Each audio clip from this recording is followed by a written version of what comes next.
News, सच जरूरी है। नमस्कार दर्शकों, ये है मैंने न्यूज नेटवर्क और आप देख रहे हैं मैंने न्यूज टीवी। मैं हूं आपके साथ श्रद्धा तिवारी। तो आइए देखते हैं आज की कुछ खास खबरें। एक नजर डालते हैं आज की हेडलाइंस की ओर।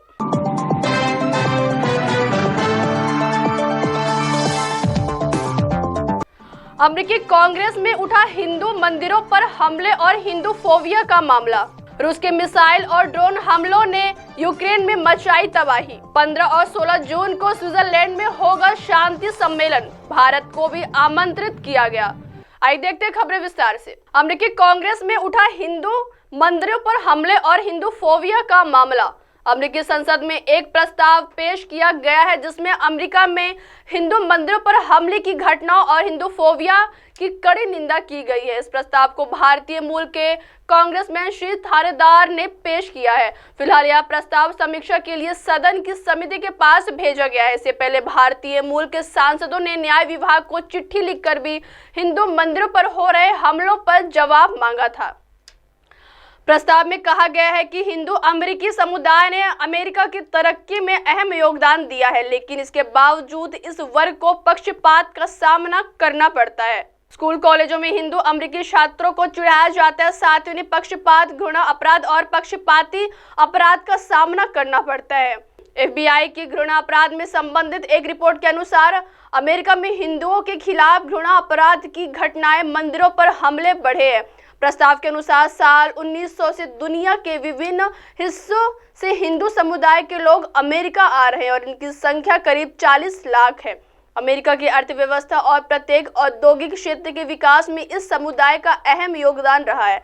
बीते दिनों 29 मार्च को भारतीय अमेरिकी मूल के सांसद राजा कृष्ण मूर्ति रो खन्ना, थानेदार एमी बेरा और प्रमिला जयपाल ने भी न्याय विभाग को पत्र लिखकर हिंदू मंदिरों पर हुए हमलों की घटनाओं की जांच की जानकारी मांगी है। पत्र में कहा गया कि न्यूयॉर्क से कैलिफोर्निया तक मंदिरों पर हमले हुए हैं, जिससे अमेरिका में रहने वाले हिंदू समुदाय में डर और घबराहट का माहौल है।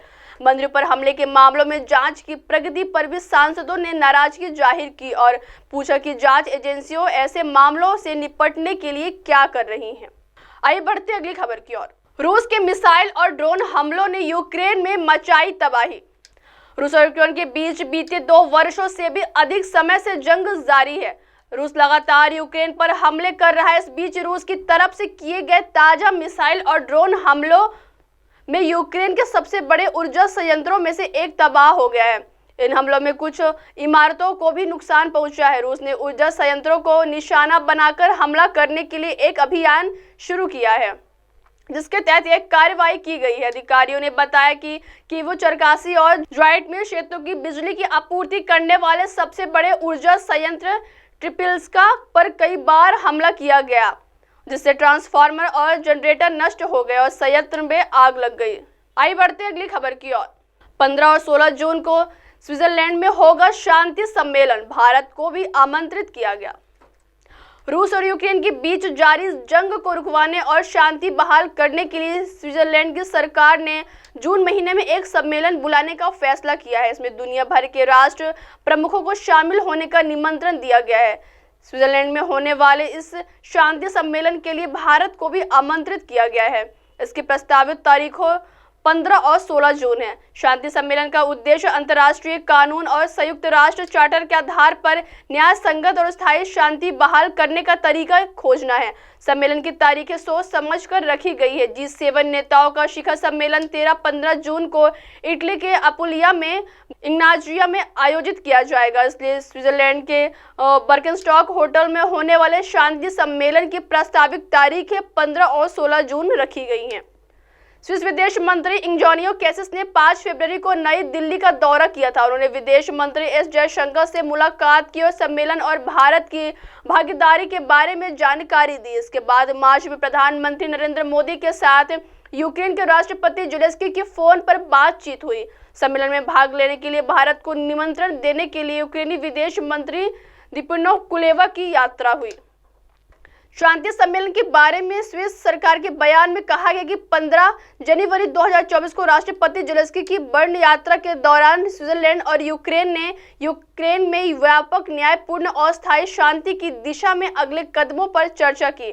यूक्रेन के अनुरोध पर स्विट्जरलैंड के एक उच्च स्तरीय सम्मेलन की मेजबानी करने के लिए सहमत हुआ। शिखर सम्मेलन का उद्देश्य इस लक्ष्य के लिए अनुकूल ढांचे की एक आम समझ और शांति प्रक्रिया के लिए एक ठोस रोड मैप बनाना है। इस सम्मेलन का आयोजन करके स्विट्जरलैंड यूरोप और दुनिया में अधिक सुरक्षा और स्थिरता में भी महत्वपूर्ण योगदान दे रहा है।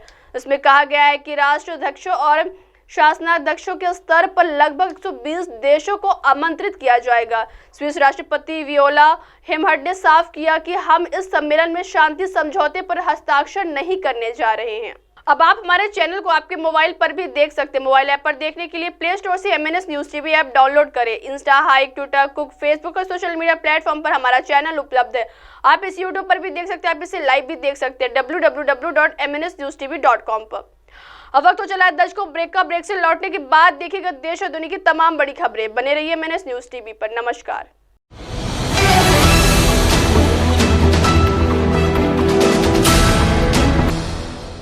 ये है MNS न्यूज नेटवर्क और आप देख रहे हैं MNS न्यूज।